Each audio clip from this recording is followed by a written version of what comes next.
So ayan, dahil amoy kulob dito sa pwesto ko, gagamitan ko ito, amplifier. Guys, kung amoy kulob yung kwarto niyo, sala niyo, o kung saan niyo gusto maging mabango, gamitan niyo ng ganito, amplifier. Bali dito guys, naglagay lang ako ng konting tubig, tapos kahit ano pa gusto niyo, amoy na gusto niyo ilagay dito, di ba? Bali, type C, dyan siya isasaksak. Gagamit tayo para bumango dito. Ayan, gagamit tayo para bumango dito guys. Bali yan, sinaksak ko lang siya guys. Tapos pindutin lang natin dito. Ayan, ganyan na siya.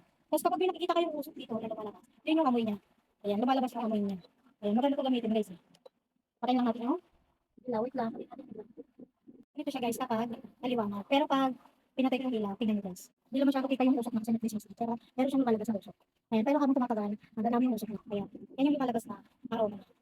Ayan, kaya maganda kapag meron kayong ganito sa bahay ninyo. Tapos may ano tulog, hindi kaya yung amoy lalo may pag-ulan. Gamitan nyo na ito. Pagkaganda dito guys, pwede nyo siyang ipang-love sa kwarto ninyo, sa sala ninyo. Kasi may 7 LED lights yan guys. Pwede nyo siyang palitan. Pindutin nyo lang dito. Tulad yan. Ayan. Medyo hindi pa siya umuusok. Pero pag mausok yan. Ayan siya. Ayan.